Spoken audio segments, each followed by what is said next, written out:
प्रभु यीशु मसीह के नाम में आप सभी को अभिवादन करते हुए आज के इस गुड फ्राइडे के दिन की आराधना में मैं आप सभी का प्रभु यीशु मसीह के नाम में स्वागत करता हूं।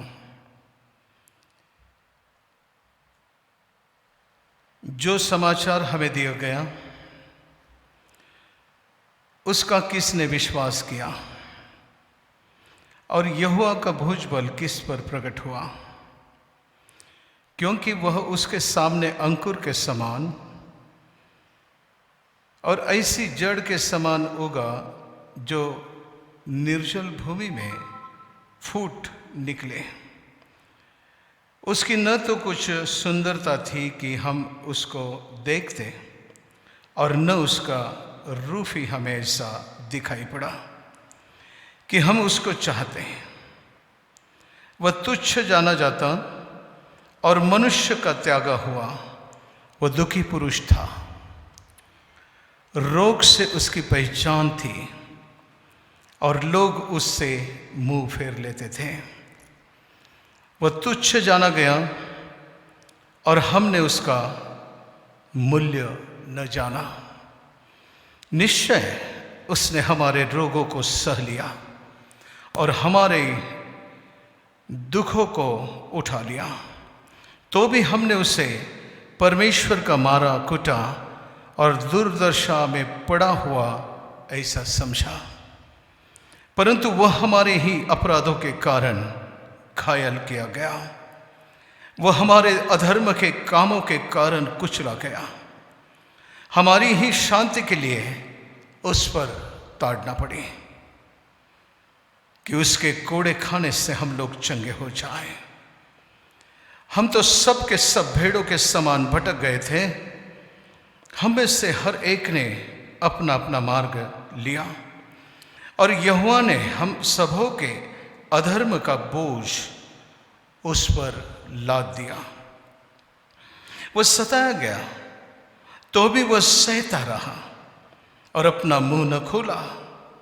जिस प्रकार भेड़ वध होने के समय और भेड़ी ऊन कतरने के समय चुपचाप शांत रहती है, वैसे ही उसने भी अपना मुंह न खोला। अत्याचार करके और दोष लगाकर वे उसे ले गए। उस समय के लोगों में से किसी ने इस बात पर ध्यान नहीं किया कि वह जीवितों के बीच में से उठा लिया गया। मेरे ही लोगों के अपराधों के कारण उस पर मार पड़ी।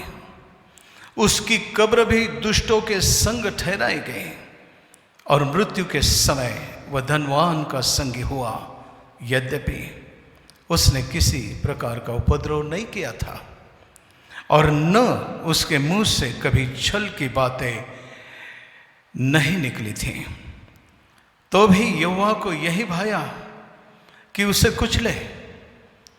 उसी ने उसको रोगी कर दिया। जब वह अपना प्राण दोष बलि करे तब वह अपना वंश देखने पाएगा। वह बहुत दिन जीवित रहेगा। उसके हाथ से यहोवा की इच्छा पूरी हो जाएगी। वह अपने प्राणों का दुख उठाकर उसे देखेगा और तृप्त होगा। अपने ज्ञान के द्वारा मेरा धर्मी दास बहुतेरे को धर्मी बनाएगा और उनके अधर्म के कामों का बोझ आप उठा लेगा। उस कारण मैं उसे महान लोगों के संग भाग दूंगा और वह सामर्थियों के संग लूट बांट लेगा, क्योंकि उसने अपना प्राण मृत्यु के लिए उंडेल दिया। वह अपराधियों के संग गिना गया तो भी उसने बहुतों के पाप का बोझ उठा लिया और अपराधियों के लिए उसने विनती की। प्रभु पढ़े गए वचन हम सभी के लिए आशीष करें। आइए हम एक गीत को गाते हैं सब मिलकर, और ये गीत सबको आता है। गीत नंबर 207 हिंदी किताब में से। बोझ सबके गुनाह का उठाकर वो लिए जा रहा है। बोझ सबके गुनाह का उठाकर वो लिए जा रहा है। आइए हम गीत गाते हैं। गीत नंबर 207 हिंदी गीत है ये। बोझ सबके गुनाह का उठाकर वो ले जा रहा है।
मेरे प्रियो, आज निश्चितता से इस लॉकडाउन के कारण हम इकट्ठा नहीं आ पाए और इसलिए वचनों पर जैसे हर साल अपन 7 लोग या 5 लोग वचनों को बांट लेते हैं, वैसा नहीं कर पाए और इसलिए एक जिस्ट के रूप में, एक सारांश के रूप में 7 वचनों को हम यहाँ पर एक क्लिप करने का कोशिश कर रहे हैं। लेकिन उसके पहले कुछ वचनों को देखें और उसे मध्य रखते हुए यीशु मसीह जो सलीब पर है उसके मुंह से निकली हुई जीवनी को या सामर्थ्य, वो 7 वचनों को, 7 आशीषों को, 7 मार्गदर्शन तत्वों को हम इसी पैमाने में देखने का प्रयास करें। हम रिलेट करने का कोशिश करेंगे। हम प्रभु के साथ उस सलीब पर अपने आप को देखकर हम कोशिश करते हैं उन 7 वाणियों का अर्थ अपने जीवन में उतारने के लिए।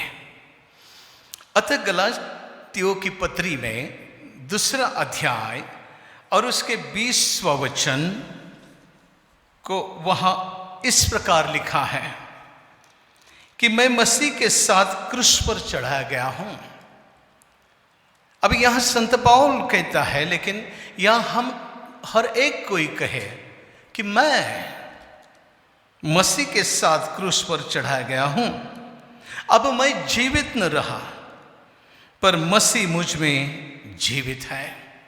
और यदि हमें क्रूस पर अपने खुद को देखना है तो मैं जीवित नहीं, वरन मसीह मुझ में जीवित है। ये जानकर वो मसीह की वाणी अपने मुंह से वो फील करके हम लोग समझने का प्रयास करेंगे। अब आगे लिखा, और मैं शरीर में अब जो जीवित हूं तो केवल उस विश्वास से जीवित हूं जो परमेश्वर के पुत्र पर है, जिसने मुझसे प्रेम किया और मेरे लिए अपने प्राणों को दिया।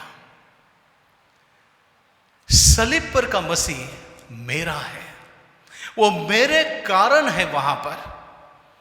मेरे प्रियो, तब जाकर हमें सुनने का अंदाज बदलेगा। नहीं तो महज एक कोई तो दूसरा व्यक्ति बोल रहा है और हम सुन रहे हैं, ऐसा नहीं, बल्कि उस सलीब पर के मसीह के साथ हम अपने आप को रिलेट करें, और तब जाके उसका मूल्य, वो वचनों का मूल्य हम समझ पाएंगे। अब दूसरा वचन गलातियों की किताब में से 5वां अध्याय और 24वां वचन को और पढ़ते हैं। अभी 5वां अध्याय 24वां वचन इस प्रकार लिखा, और जो मसीह यीशु के हैं उन्होंने शरीर को अपनी लालसाओं और अभिलाषाओं के समेत क्रूस पर चढ़ा दिया। मेरे प्रियो, ये धरती का जीवन जो है उसको जीते समय एक मसीह के नाई यहां पर हम जीवन जीने के लिए वचन को प्रेरित करता है, वचन हमें प्रेरित करता है। और वो इस प्रकार, और जो मसीह यीशु के हैं, यदि मसीह के हैं तो हम मसीह यीशु के हैं। अभी यहां पर लिखा है कि उन्होंने शरीर को, जो हम शारीरिक हैं, हमारे शरीर को उसकी लालसाओं और अभिलाषाओं समेत क्रूस पर टांग दिया है। अपने आप को इस अंदाज से अपने जीवन को देखें, फिर हम मसीह के जैसे हो जाएंगे। अब तीसरा वचन जो है 6 अध्याय और 14वां वचन यूं कहता है, पर ऐसा न हो कि मैं अन्य किसी बात का घमंड करूं, केवल हमारे प्रभु यीशु मसीह के क्रूस का। सो मेरे जीने का मकसद तू ही है, मेरे जीने का सामर्थ्य तू ही है। मेरा विचार, मेरे जीने का मकसद, मेरी कल्पनाएं केवल मसीह है। इसलिए मेरा कोई जीवन नहीं, घमंड नहीं, बल्कि मैं मसीह में केवल हमारे प्रभु यीशु मसीह के क्रूस का, जिसके द्वारा संसार मेरी दृष्टि में और मैं संसार की दृष्टि में क्रूस पर चढ़ाया गया हूं।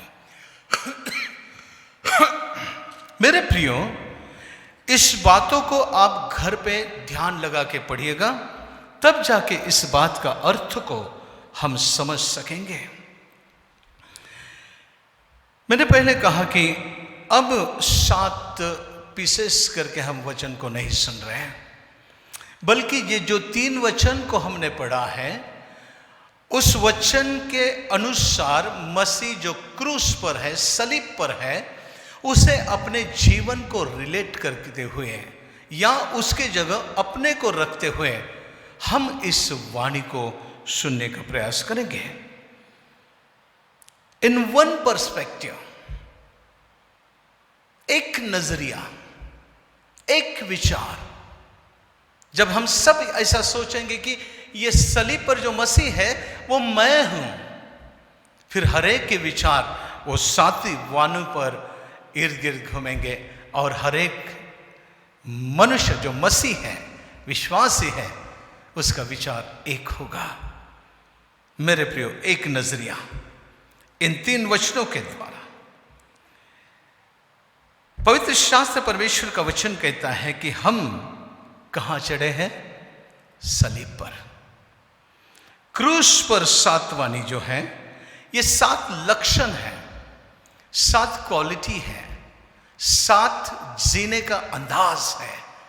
हम इस प्रकार ये जो लक्षण जो है, कहेंगे हम लोग स्वभाव है, ये गुणधर्म है, मसीह का गुणधर्म है। यदि हम क्रूस पर हैं तो हमारे जीने का अंदाज दिखना चाहिए, या लक्षण वैसे दिखनी चाहिए, क्योंकि परमेश्वर ठट्टों में उड़ाया नहीं जा सकता। और इसीलिए आइए हम पहला जो वाणी है, जो कहा गया है, हे पिता इन्हें क्षमा कर, क्योंकि ये नहीं जानते कि वो क्या करते हैं। हे बापा यांना क्षमा कर, कारण हे काय करतात हे त्यांना समजत नाही। जिनके विषय में वो क्षमा का वचन कह रहा था कि जिन लोगों ने सताया, और वो कहता है कि ये अनजान नहीं करते हैं, इनको नहीं समझ रहा है कि वो किसके साथ मजाक कर रहे हैं। मेरे प्रियो, ऐसा ही हमारा जीवन है। हमें नहीं समझता कि ईश्वर ने जो हमें जीवन दिया है, हम परमेश्वर का कई बार अपने जीवनों के द्वारा मजाक उड़ाते हैं। लूका 23:34 में एक प्रार्थना हमें दिखाई देता है। अब मसीह की ये वाणी पहली जो है, लूका 23:34 में, क्रूस पर जो है अपने प्रति जो बुराई करता है उसे क्षमा करता है, वो यानी कर सकता है। ये एक प्रार्थना है। कौन कर रहा है? जो सताया गया है। कौन कर रहा है? जो दुखित है। मेरे प्रियो, ये हमारे जीवन की पीड़ाएं हैं। ऐसे परिस्थितियों में हम जाते हैं और इसीलिए तो हम क्षमा नहीं कर पाते या ये प्रार्थना नहीं कर पाते हैं। कई बार हम कहते हैं प्रार्थना करने का मूड नहीं है, हम कहते हैं उसको, और क्षमा हरगिज नहीं।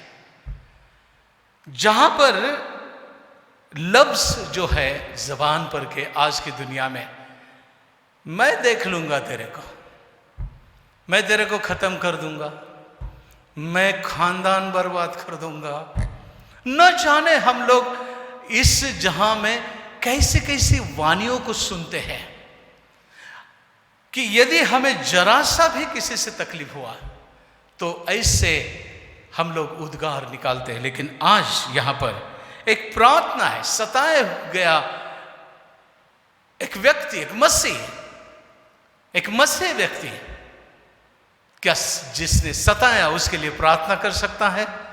तो हां, मसीह प्रार्थना कर सकता है।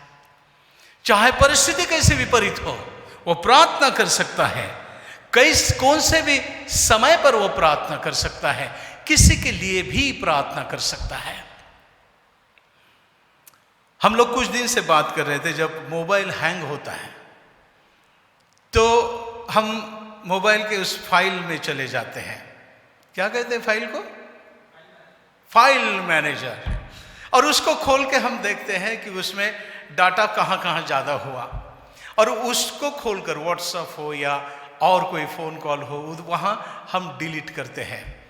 लेकिन मैंने यदि किसी व्यक्ति को व्हाट्सएप पर जो मैसेज किया, वो धुंधला हो जाता, वो वहीं रहता है उसके अकाउंट में।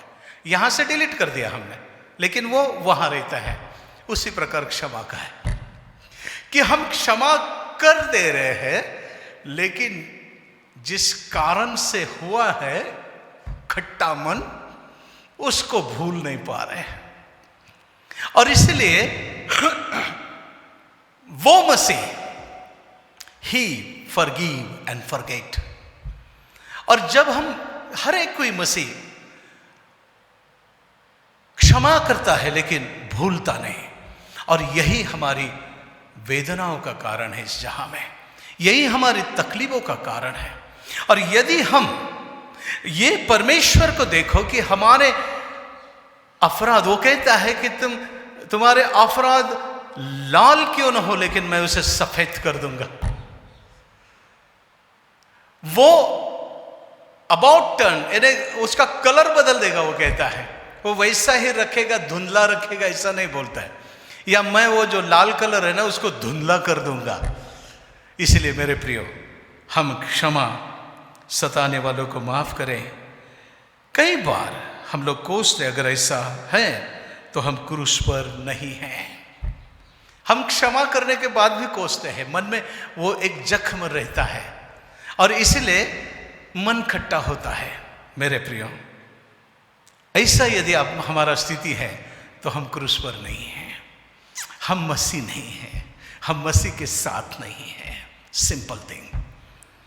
मेरे प्रियो, यहां पर हम लोग जब देखते हैं कि यीशु ने कहा, यानी कई बार वो कहता है अगर ऐसा है तो हम भी हर एक समय, हम कहते हैं कि कितने बार करें, और शास्त्र कहते हैं 7 के 70 बार क्षमा करो। ये मसीही लोग कर सकते हैं, दूसरा नहीं कोई कर सकता, ये मसीह ही कर सकता है। अतः मसीह हमारी प्रेरणा है, हमारे जीने का अंदाज। दूसरी वाणी को जब हम लोग देखते हैं लूका 23 और 43 में, यहां पर एक आश्वासन दिखाई देता है, एक आश्वासन।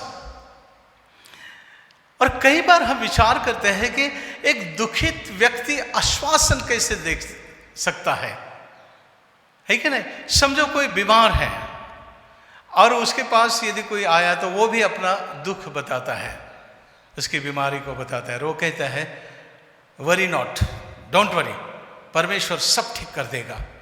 तो वो जो सुनता है वो मन में बोलता है, खुद पड़ा है बिस्तर पे और हमको बोल रहा है। तो हम, मेरे प्रियो, जो मसीह है वो चाहे कौन से भी परिस्थिति में हो, उसके पास आने वाले को वो सांत्वना देता, आश्वासन देता। मेरे प्रियो, मी तुला खचित सांगतो, खचित यानी निश्चित, कि तू आज मजबरबर सुख लोकात असेल।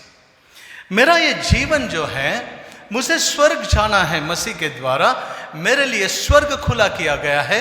लेकिन मैं अकेला नहीं, बल्कि मैं क्षमा के साथ लोगों को और लोगों को ले जाऊं। ये मेरा सुसमाचार का जीवन होना चाहिए।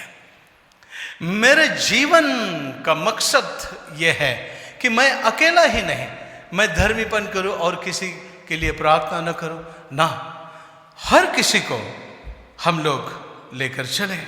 मेरे प्रियो, दूसरी वाणी में किसको आश्वासन दे रहा है? 2 चोर 2 बाजू में। एक, क्या कहेंगे हम, मसीह जीवन में 3 स्वभाव दिखाए गए, 3 क्रॉस, 3 स्वभाव।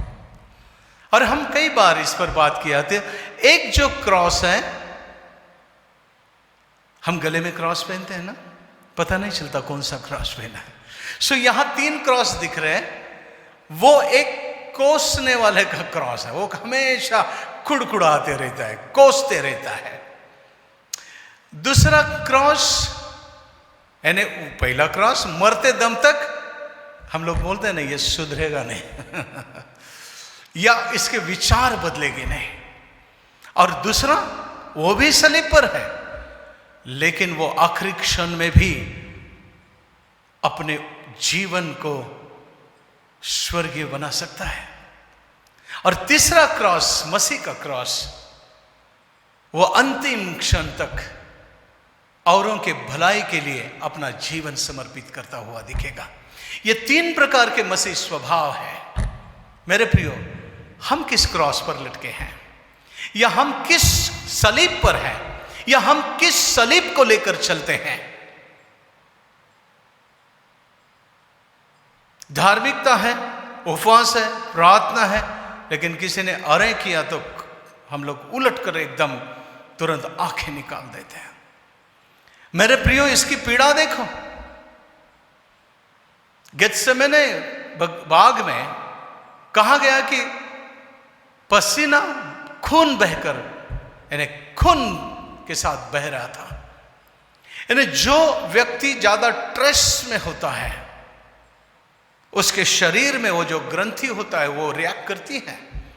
जैसे किसी को गुस्से में देखो, उसकी आंखें लाल हो जाएगी, उसका चेहरा लाल हो जाएगा, कंट्रोल नहीं कर सकता। हम लोग थे मेरे प्रियो, यहां पर उसको इतनी वेदना, इतनी ताड़ना, इतना, क्योंकि वो समझ गया था कि मेरी मृत्यु किस प्रकार होने वाली है, फिर भी वो जो वाणी है वो हमें उभारती है। यहां पर वो कहता है एक आश्वासन। यहां एक चोर उसको ठट्टा कर रहा है, सलीब पर भी, यानी मर रहा है वो भी अंतिम क्षण में, फिर भी ठट्टा कर रहा है। वो कहता है ये तू मसीह है तो खुद भी उतर जा, हमको भी उतार ले। लेकिन दूसरा जो है पहली वाणी से हिल गया। इतने दुखों में भी उसके कान उसके वाणी पर थे, और उसने सोचा होगा ये कौन है व्यक्ति कि इतने पीड़ा में भी वो क्षमा कर रहा है। और उसे मसीह एक राजा के रूप में दिखा। उसे मसीह इतने पीड़ा में भी उसका राज्य है, उसका आने वाला राज्य वो देखता है। और वो कहता है कि वो डांट देता है अपने साथी को, बोलता है क्या है? हमने तो गुनाह किया है, लेकिन ये निर्दोष है, इसने कुछ भी नहीं किया, और ऐसा होते हुए भी तू उससे बात कर रहा है। और वो कहता है प्रभु तो अपने राज वैभव से जब आएगा तो मेरी सुधि लेना। वाह, क्या टेस्टिमनी है, क्या प्रोक्लेमेशन है उसका। इस दुखद क्षण में वो उस दुख में भी उसे राजा के रूप में देख रहा है, जबकि लिखा गया है मुंह फेर लेते थे लोग, लेकिन ये उस व्यक्ति में, मसीह में राजा नजर आता है। मेरे प्रियो, कितनी पीड़ा क्यों न हो, हमारा उद्धार यदि निश्चित है तो निश्चितता से हमारी आंखों की दृष्टि अंतिम क्षण को भी अपने मसीह को देखेगी। और यहां पर वैसा ही हुआ। वो कहता है कि उद्धार का वचन, यहां पर उद्धार का द्वार मानो यीशु है, उसने जान लिया इसके ही हाथ में है बाबा, अपना अनंत काल इसके ही हाथ में है। और इसलिए वो खुद को सरेंडर कर देता है। मेरे प्रियो, ये है मसीह की स्वभाव, ये है मसीह का पहचान। सिर्फ मेरे लिए नहीं, वो कहता है तुम भी पृथ्वी के छोर तक, तुम हर कोई यदि मसीह है तो हर एक मसीह पृथ्वी की छोर तक, अपने जीवन के अंतिम क्षण तक औरों के लिए उद्धार का द्वार बनेगा, उद्धार का द्वार बनेगा। तीसरी वाणी, जब हम लोग योना की इंजिल 19वें अध्याय में 26-27 को जब देखते हैं, एक जिम्मेदारी, अपने प्रिय चेले से कहता है योना से, ये देख तेरी माँ, और माँ को कहता है ये देख तेरा बेटा। इतनी दुख की घड़ी में कोई दूसरे के बारे में नहीं सोचता भाई, और ये अपने माँ को देख रहा है,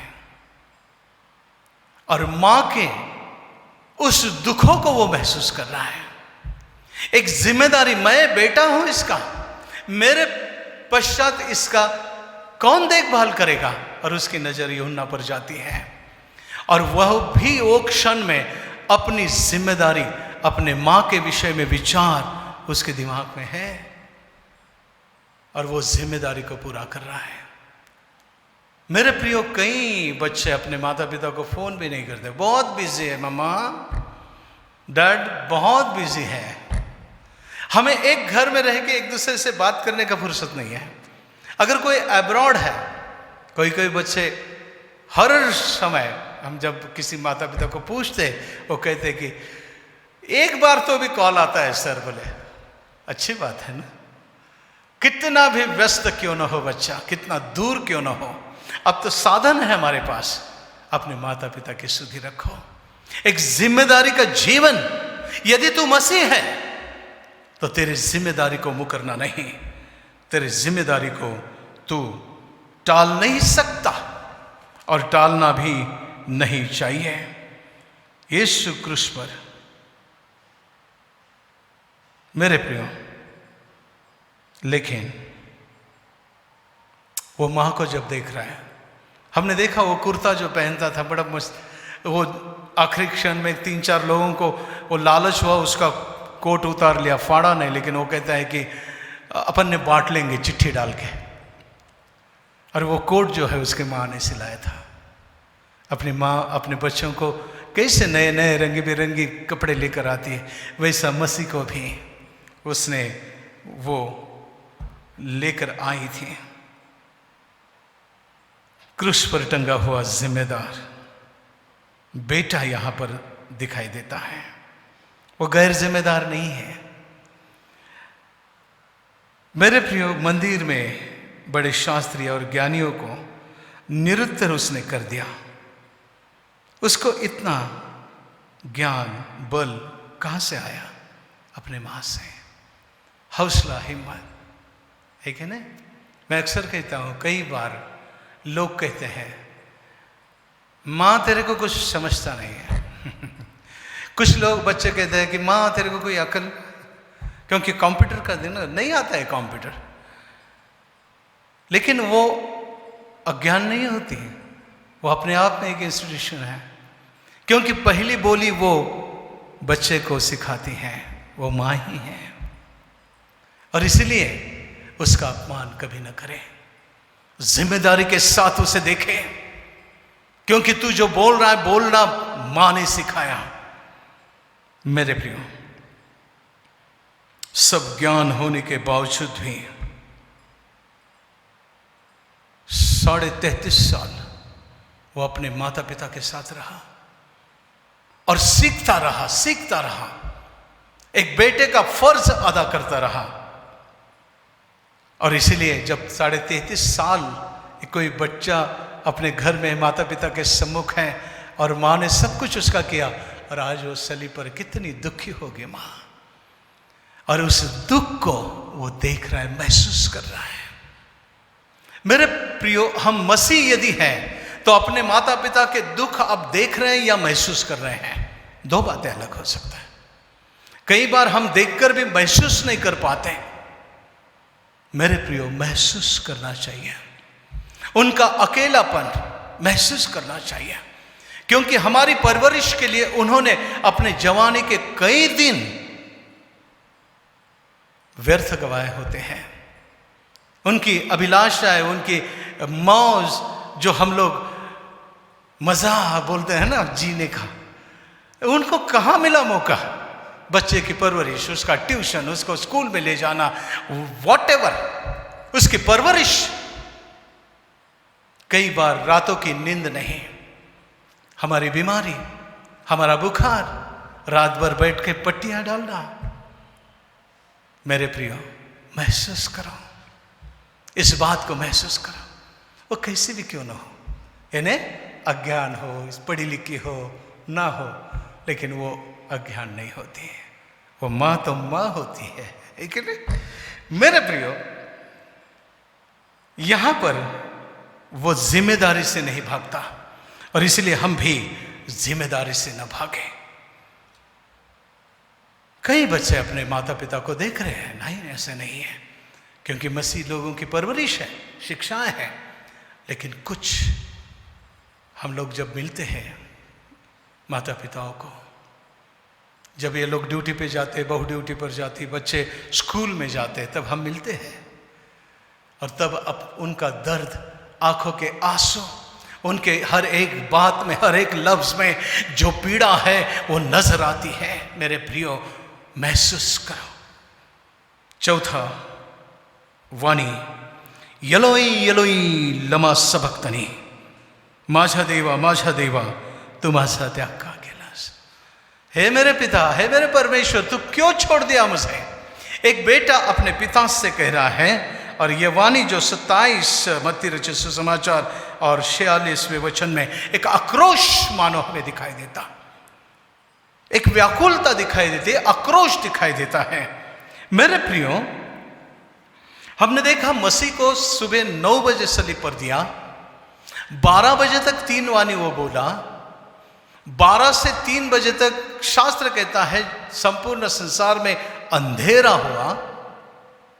मानो शास्त्रकार कहते हैं कि वो अंधेरा, वो तो जगत की ज्योति था, लेकिन वो अंधेरा जो है शैतान और वो बड़ा युद्ध उसमें छिड़ गया था। वो नहीं चाहता था कि ये मनुष्य के छुटकारे का कार्य पूरा कर सके। ये कई बार हम लोग देखते हैं कुछ अच्छा कार्य करने जाओ, कई अड़चने आती हैं। मेरे प्रियो, ये बड़ी पीड़ा हमें दिखाई देती है। एक खामोशी, एक अंधेरा, अंधेरा मानो जो संसार में हम लोग जब रेवलेशन में देखते हो, कहते हैं नए यरूशलेम में सूरज नहीं होगा, चांद नहीं होगा, तो परमेश्वर स्वयं प्रकाश होगा। उसी प्रकार अब वो प्रकाश लुप्त हुआ। इसका मतलब पिता ने बेटे से अपना मुंह फेर लिया, और ये सबसे ज्यादा पीड़ाजनक है। जब परमेश्वर पिता अपने पुत्र को त्याग देता, छोड़ देता है, इतनी वर्ष स्थिति। मेरे प्रियो, हमारे पाप भयंकर है। पाप जो है वो भयंकर है, क्योंकि पिता परमेश्वर, वो न्यायी परमेश्वर है, वो पवित्र परमेश्वर है, और उसके बेटे ने जो सारे संसार के पाप अपने ऊपर लिए थे, उसके कारण उसने अपने मुंह को फेर लिया। उसने अपने मुंह को फेर लिया। मेरे प्रियो, ये बात जब हम लोग देखते हैं ऐसिया में, निश्चित उसने हमारे रोगों को सहा, यानी सलीब पर वो हमारे बदले में सह रहा है, और हमारे ही दुखों को उसने उठा लिया। तो भी हमने क्या समझा, ये परमेश्वर की ओर से है। इसे हम अपने पापों के कारण रिलेट नहीं कर पा रहे। मेरे प्रियो, पाप अतिशय भयंकर है, वो हमें परमेश्वर से सेपरेट कर देता। और परमेश्वर का पुत्र आया था कि मनुष्य और परमेश्वर की एक रिकंसिलिएशन कर दे, यानी संबंधों को फिर से प्रस्तापित करे। क्योंकि जो पापों के कारण टूटा हुआ संबंध है, परंतु वो हमारे ही अपराधों के कारण घायल किया गया, वो हमारे अधर्मों के कार्यों के कारण कुचला गया। हमारी ही शांति के लिए उस पर ताड़ना पड़ी कि उसके कोड़े खाने से हम चंगे हो जाएं। हम तो सब के सब भेड़ों के समान भटक गए थे, हम में से हर एक ने अपना मार्ग लिया, और यहोवा ने हम सबों के अधर्मों का बोझ उस पर लाद दिया, ऐसा कहा गया है। सलीब पर का मसीह मेरे कारण, सलीब पर का मसीह मेरे पापों के कारण। क्या अनोखा प्रेम है सलीब पर। इतना दुखों में भी वो ये सब बातें सह रहा है। वो केवल इस पर से वो क्यों धरती पर आया। मेरे प्रियो, कई बार हम आधा में छोड़ देते हैं कार्य पूरा करना। कई बार हम कहते हैं हमसे नहीं होगा, कई बार होते हैं हमसे नहीं होगा, अरे बाबा मरने दो ना, लाइकवाइज ऐसे शब्द निकलते हैं, जान दो ना यार, इनका झगड़ा कितना भी सुलझाने का कोशिश कर, ये नहीं सुधरेंगे, मरने दो ना। यीशु कर सकता था, लेकिन उसने नहीं किया, क्योंकि वो हमारे कारण, परमेश्वर होने के बावजूद भी मनुष्य धरती पर आया। मेरे प्रियो,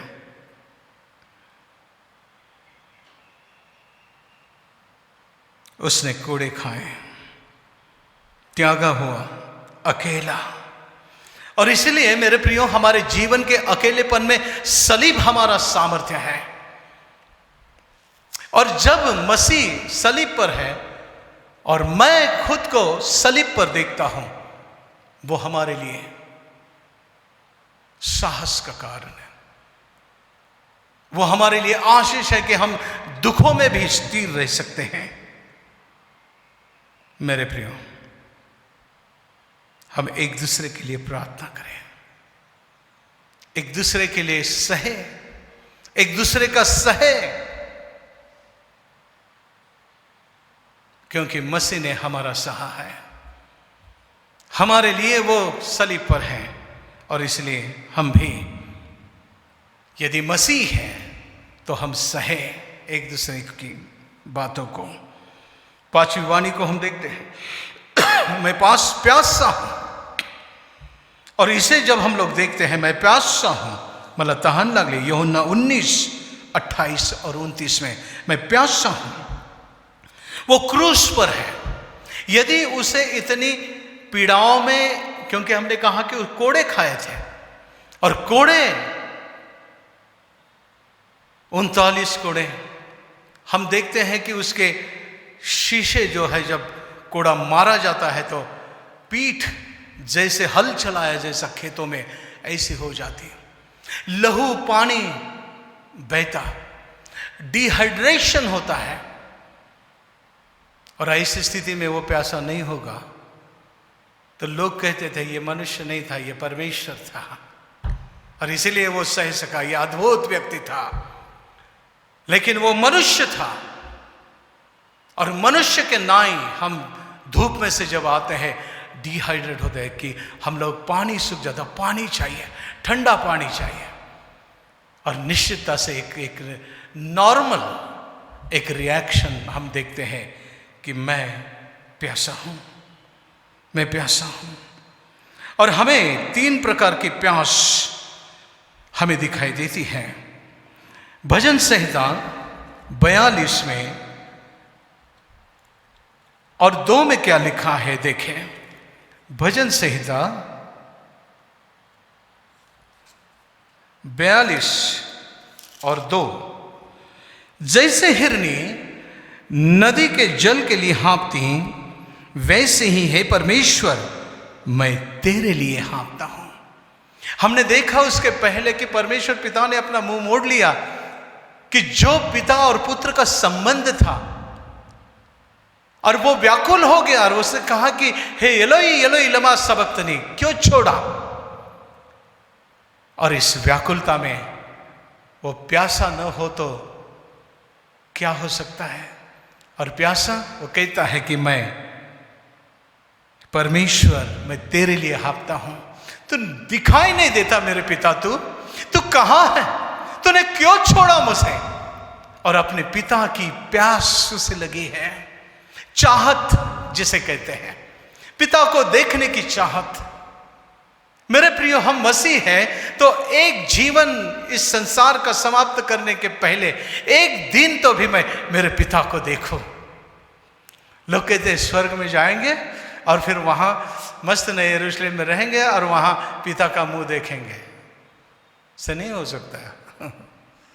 ये कल्पनाएं हो सकती है आपकी, और कल्पना अच्छी है, लेकिन ये वर्कआउट नहीं होते। मेरे प्रिय, संत पौलुस कहता है मैं जीऊं तो मसीह के लिए। मेरे प्रिय, हम जीवन भर जिएंगे अपने लिए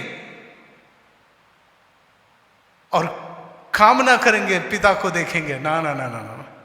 और इसलिए जब मसीह सलीब पर है, मैं यदि मसीह हूं सलीब पर, तो मेरा यह स्वभाव है, होना चाहिए, क्योंकि मैंने खुद को सलीब पर मैं खुद को देख रहा हूं, तो मैं भी मेरे पिता के लिए प्यासा होना चाहिए। वो स्वर्ग राज्य के लिए मैं प्यासा होना चाहिए, उस स्वर्गीय शांति के लिए, स्वर्ग क्षमा के लिए प्यासा होना चाहिए। इस जीवन में हमें यह पक्की खातरी होनी चाहिए कि परमेश्वर के द्वारा मैं क्षमा किया गया हूं, या क्षमा पाया गया व्यक्ति हूं, मेरा उद्धार है। और इसलिए जो मसीह में है कहा गया, वो नई सृष्टि है, पुरानी बातें बीत गई। मसीह उसके लिए तो आया था। मैं प्यासा हूं, पिता का प्यासा। मेरे प्रियो, यहां पर जब परमेश्वर के प्रति, वो पिता के प्रति, यहां यूहन्ना 7 और 37 और 39 में जब हम देखते हैं पवित्र आत्मा की प्यास, वो प्यासा है, उस आत्मा के सामर्थ्य का वो प्यासा है। मेरे प्रियो, हम भी, क्योंकि पिता ने जब मुंह मोड़ लिया, संबंध तोड़ दिया, और ये इस चाहत में कि मैं मेरे पिता को देखूं, मैं उसके आत्मा में को महसूस करूं। मेरे प्रियो, हम मसीह हैं तो हमारी भी ये प्यास होनी चाहिए। तीसरी बात, मैं प्यासा हूं। रेवलेशन 17:15 में लिखा है कि लोग जाति जाति जो बर्बाद हो रहे हैं, उनके प्रति उन्हें बचाने के लिए वो चाहत मुझ में है कि मैं उन्हें बचाऊं, मैं उन्हें मरने न दूं। यदि मैं मसीह है तो उन्हें मरने न दूं। यदि मैं मसीह है, मेरे प्रियो, आजकल कहते हैं कि किसी को सलाह दो ना तो अपने आप पर मुसीबत है क्या नहीं, वो बोलेंगे तू तेरा देख पहला। ऐसा ही होता है ना। और इसीलिए कई बार हम प्रयास करना छोड़ देते हैं। ना मेरे प्रियो, यदि अपने सामने गलत हरकत हो रही है तो क्या हम बोल सकते हैं ताकि वो बच जाए। मेरे प्रियो, नाश जो हो रहे लोगों को के प्रति प्यास, नई आत्मा की प्यास मसीहों में नहीं दिखाई दे तो मसीह क्यों। छठी वाणी के पहले एक गाना को हम सुनते हैं और वो गाना है 231, वो गीत 231, यीशु ने अपना खून बहाकर मुझे बचा लिया। क्यों ना गाऊं मैं उसके गीत, क्योंकि मैं बचा गया हूं। गीत नंबर 231, यीशु ने अपना खून बहा के मुझे बचा लिया।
ओके मेरे प्रियो, और एक छठी वाणी को हम लोग देखते हैं। अभी आखिरी में एक 10 मिनट दे देना, इस 19 और 30 में पूरा हुआ। मेरे प्रियो, क्रूस पर जो व्यक्ति वो अपने जीवन में काम पूरा करता हुआ दिखाई देता, यानी जो मसीह है क्रूस पर है, वो कार्य पूरा करेगा। वो जीवन में जब आया है एक मकसद के साथ, वो अपने पिता से उस मकसद को जानकर, मेरे प्रियो, with zeal, responsible, be a responsible as a मसीह, एक परफेक्शन के साथ। मेरे प्रियो, यूथ है, पढ़ाई करो, परफेक्शन आपको करना ही है। मैं करूंगा, मैं देख लूंगा, no no no no no no. School के टाइम में, एक्शन का स्कूल टाइम, स्कूल टाइम में हमारा होमवर्क करें, हमारी पढ़ाई पर ध्यान दें, ताकि अपना फ्यूचर जो है वो सिक्योर्ड हो जाए। और इसलिए कई बार माता पिता कितना कर्ज निकाल कर फीस भरते हैं, लेकिन हम दुर्लक्ष्य जब करते हैं, मेरे प्रियो, अपना कार्य को पूरा करो। रिलेशंस, फैमिली पूरा करो। धरती पर जिस उद्देश्य से भेजा गया है, कार्य पूरा करो। मेरे प्रियो, यहां जब हम लोग देखते हैं, जब उसने कहा छठी वाणी पूरा हुआ, क्या कहा? पूरा हुआ। और उस बात को आए हम देखने का प्रयास करते हैं। पूरा हुआ, क्या पूरा हुआ? और निश्चितता से यहां पर जब हम लोग देखते हैं, पूर्ण झाले, जैसा विजयाचा स्वर। मेरे प्रियो, जब विजय लेना है या विजयी होना है, विक्ट्री होना है, तो कितनी ताकत से दौड़ना पड़ता है, नहीं क्या? तब जाकर मेडल मिलता है, गोल्ड मेडल। पूरी ताकत लगाना पड़ता है। मेरे प्रियो, पूर्ण साले, ये जो बात उसने कही, क्या पूरा हुआ? भविष्यवाणी पूरी हुई। उसके जन्म से लेकर मृत्यु तक जो जो पवित्र वचनों में हम लोग देखते हैं भविष्यवाणी को, उसे उसने पूरा कर दिया। और इसलिए वो पूरा हुआ। 7 बातें पूरी हुई। भविष्यवाणी, शास्त्र लेख पूरा हुआ, पहली बात।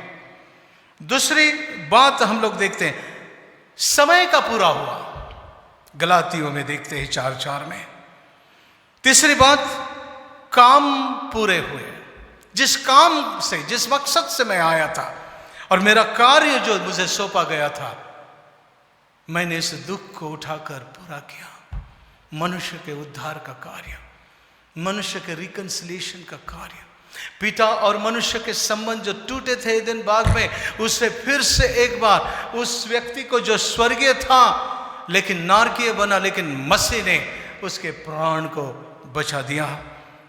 मेरे प्रियो, चौथी बात, परमेश्वर की इच्छा को उसने पूरा किया। पांचवी बात, जो समेट का कार्य था, रिकंसिलिएशन था, वो पूरा किया। छठी बात, नया मनुष्य बनाने का कार्य। जो कोई मसीह में है वो नई सृष्टि है। देखो मैं नया करता हूं, वो कहता है मैंने नए मनुष्य को बनाने का कार्य पूरा किया। मृत्यु को उसने उस डंक को तोड़ दिया। शैतान पर जय उसने प्राप्त कर दिया। मेरे प्रियो, निश्चित अर्थ से भविष्य लेख पूरा हुआ।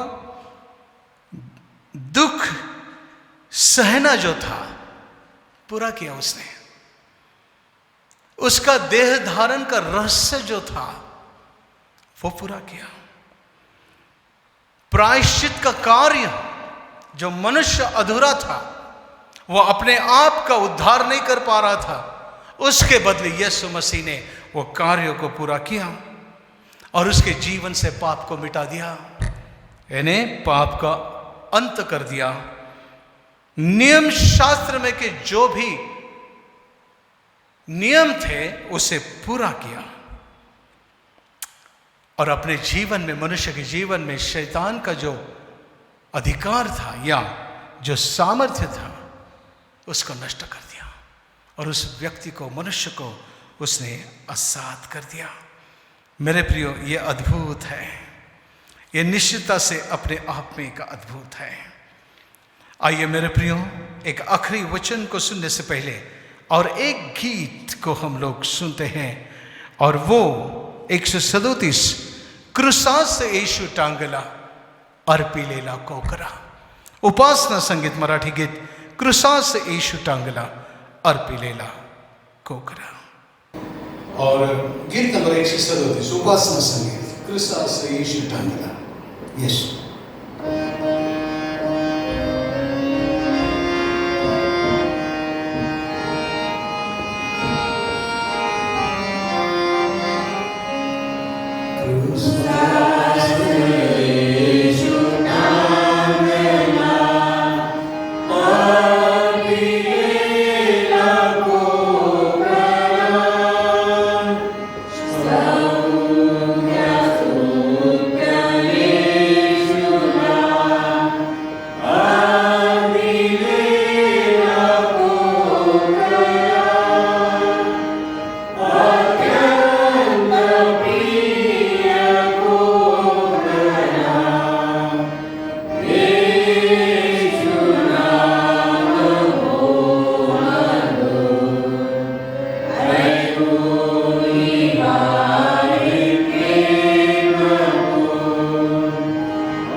आए प्रियो, सातवीं वाणी आखिरी वाणी को हम देखते हैं, और वो लूका 23 और 46 में कि हे पिता, मेरी आत्मा पिता को वो कहता है कि तेरे हाथ में मैं सौंपता हूं।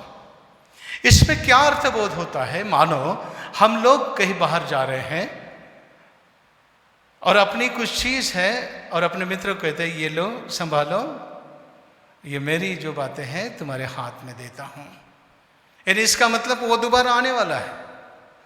और यह अर्थबोध होता है अपनी हमें यहां पे जब उसने कहा कि हे पिता, मैं मेरी आत्मा तेरे हाथ में समर्पित कर देता हूं। वो क्यों? क्योंकि वो जानता है कि हमारी आत्मा की सुरक्षा केवल पिता के हाथ में है। और यदि मैं मसीह हूं सलीब पर, हमें यह जानना चाहिए कि मेरी आत्मा की सुरक्षा पिता के हाथ में है केवल। दूसरी बात, परमेश्वर की इच्छा को पूरा करने हेतु अपने आत्मा का समर्पण। मेरे प्रियो, हम यदि मसीह सलीब पर है, अपने आत्मा का समर्पण पिता की इच्छा पूर्ण करने हेतु करिएगा। यह स्वभाव है, यह लक्षण है कि जो सलीब पर है। मेरे प्रियो, यहां पर वो विजय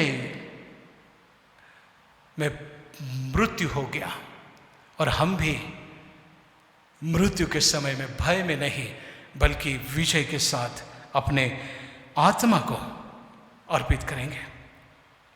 इस समय में हम लोग देखते हैं कि जिस समय उसने कहा मेरी आत्मा को तेरे हाथ में सौंप देता हूं, हमने देखा मंदिर का जो पर्दा था वो फट गया। और वो आसान नहीं था। हम कारपेट जब देखते हो अपने हाथ से हम फाड़ नहीं सकते, 2 4 5 लोग मिलकर फाड़ना पड़ेगा उसे, कारपेट को, शतरंजी चद्दर को। हम कोई पतला कपड़ा भी बड़ी दिक्कत से फाड़ लेते, लेकिन मंदिर का कपड़ा जो है 70 फीट लंबा और 30 फीट चौड़ा और 3 इंच मोटा था, वो फट गया। इसका मतलब जो मार्ग रुका था परमेश्वर पिता के पास जाने का, मनुष्य के लिए मार्ग खुला हो गया। उस समय जो मृत हुए थे उनके कब्रें खुल गई, यानी पुनरुत्थान हो गया। पाप पर विजय, मृत्यु पर विजय। मेरे प्रियो, यह स्वभाव है। हम इतने सारी बातों पर विजय पा सकते अपने जीवन में, अपनी आदतों पर, अपने गुस्से पर, अपनी ईर्ष्या पर, ऐसे स्वभाव पर कि जिससे हम एक दूसरे से दूर हो जाते हैं, हम विजय पा सकते हैं। कई बार हम लोग कहते हैं कोई आदतें होते छूट नहीं सकती यार, 10 साल से 15 साल से। नहीं नहीं नहीं, ये बहाना हो सकता है। मसीह ने पूरा किया, मसीह पूरा कर सकता है। हम भी मसीह हैं उस सलीब पर, तो पूरा कर सकते हैं। मेरे प्रियो, वो हमारे लिए धैर्य से मरा, स्वखुशी से मरा, विजय के साथ मरा।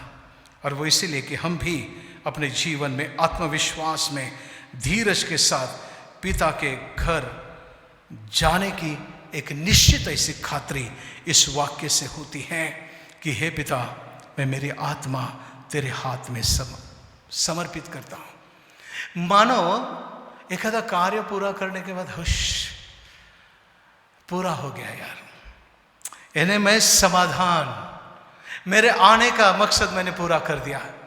मेरे प्रियो, जाने से पहले यह समाधान हमारे लिए होना चाहिए।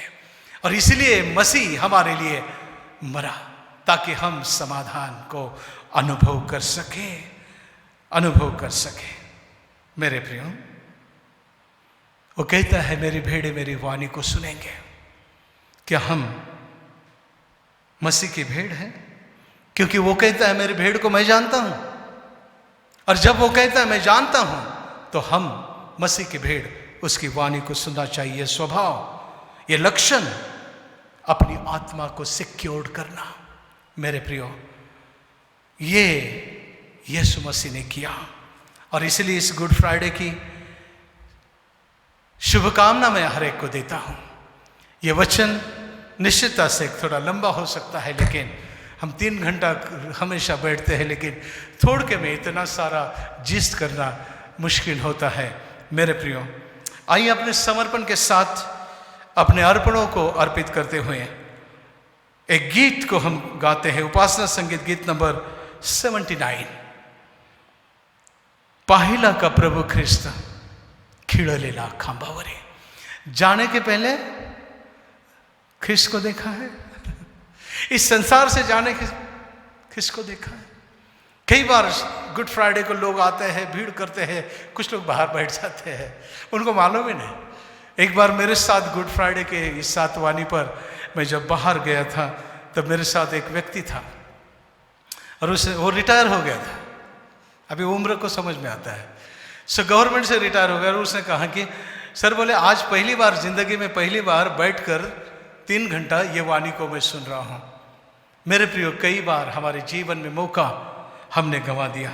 इसलिए पहिला का प्रभु ख्रिस्त खिड़लीला खांबावरी, जब हम उसे देखेंगे तो वो स्वभाव को हम लेंगे।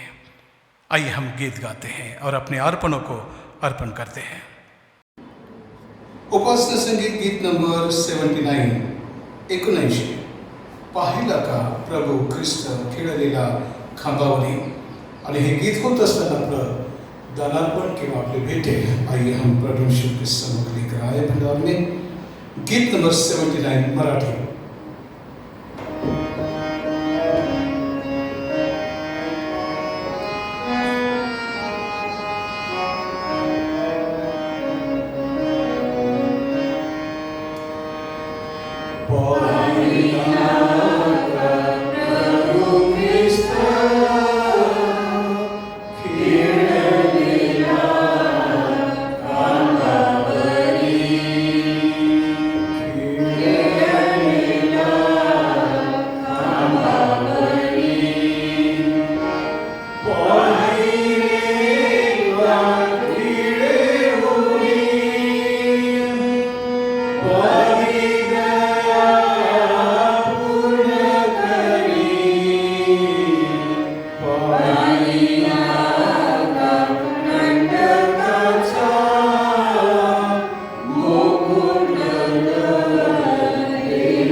आइए आखिरी प्रार्थना को हम करेंगे। और यहाँ से विदा होते हैं। प्रभु आपको बहुत बहुत आशीष दें। आइए प्रार्थना करें। सर्वशक्तिमान सदाशिवी अनुग्रहकारी प्रेम पिता परमेश्वर, इस दुख और पीड़ा का वर्णन मसीह के जीवन की उस मृत्यु को, वो भी सलीब की मृत्यु, दर्दनाक मृत्यु, फिर भी हम कहते हैं गुड फ्राइडे, क्योंकि वो हमारे लिए गुड है, उत्तम है, क्योंकि उसने हमारे पापों को सहा, हमारे लिए स्वर्ग का दरवाजा खोला। मेरे उद्धार के लिए ये दिन, मेरा मसीह सलीब पर, ये मेरे लिए वैयक्तिक गुड है, एक गुड न्यूज़ है, मसीहों के लिए, संपूर्ण जगत के लिए, सृष्टि के लिए, सारे मनुष्य के लिए। हे दयालु प्रेम पिता परमेश्वर, हम आपसे निवेदन करते हैं प्रभु जी कि सलीब पर मसीह के स्वभाव गुणों को जो हमने वर्णन किया, सुना, हम भी जैसे संत पौलुस कहता है कि मैं मसीह के साथ सलीब पर हूं, तो हर कोई मसीह सलीब पर रहकर अपने उस गुणों को अपने जीवन में प्रदर्शित करें। ऐसी कृपा और अनुग्रह होने के लिए हम पर सहायता कर। हमने उपवास किए, कई बातों को छोड़ दिया, त्याग दिया, मेरे प्रियो, उसे कंटिन्यू अपने जीवन में करने के लिए और आशीष पाने के लिए, अपनी सेहत बरकरार रखने के लिए हम अपने जीवन को समर्पित करें। ऐसी कृपा अनुग्रह कर। हे दयालु प्रेम पिता परमेश्वर, हम धन्यवाद देते हैं मिसेस और मिस्टर लुकाना के लिए, और पिता परमेश्वर अविनाश तिमोथी के लिए कि जिन्हें पिता परमेश्वर तूने सही सलामत घर पे पहुंचाया, तेरी कृपा अनुग्रह किया प्रभु जी, धन्यवाद करते हैं।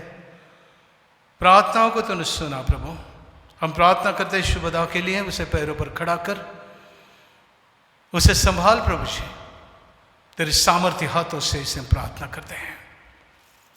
हे दयालु प्रेम पिता परमेश्वर, हमारे प्रिय अंकल उत्तम समुद्रे और उनके सारे परिवार के लिए हम प्रार्थना करते हैं प्रभु, उन्हें भी तेरी कृपा अनुग्रह में आप रखिएगा, उन्हें भी इस करुणा पॉजिटिव में संभालिएगा। हे दयालु प्रेम पिता परमेश्वर, हम प्रार्थना करते हैं मिसेस लुइस जॉन के लिए, पिता परमेश्वर वो भी पॉजिटिव, लेकिन पिता परमेश्वर हम प्रार्थना करते हैं कि तू तेरी करुणा उन पर उंडेल और तेरे सामर्थ्य के द्वारा उन्हें चंगाई दे। जो अन्य लोग पिता परमेश्वर इस बीमारी से जूझ रहे हैं, हमारी प्रार्थना है प्रभु परमेश्वर पिता, श्रीमती सीपी सिंह मैडम के लिए, उनके सेहत, उनका स्वास्थ्य ठीक नहीं। हे दयालु प्रेम पिता परमेश्वर, हमारे बुजुर्गों के लिए हमारी प्रार्थना है, उन्हें संभाल के रखिएगा प्रभु।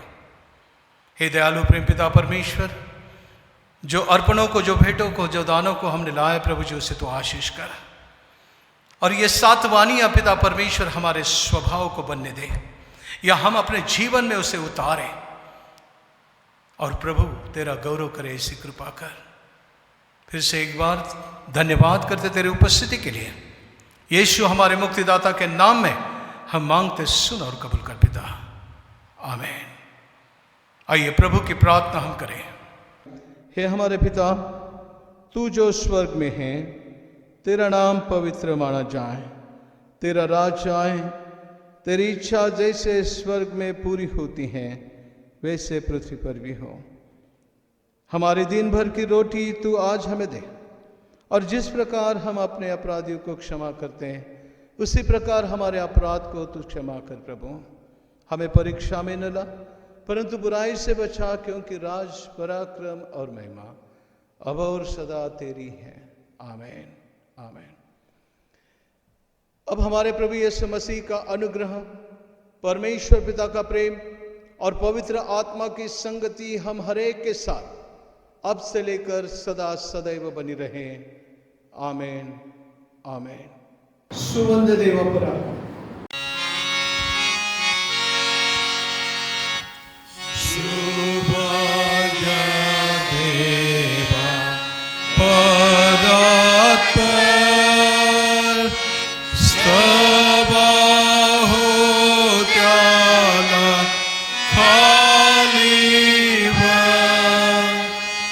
Oh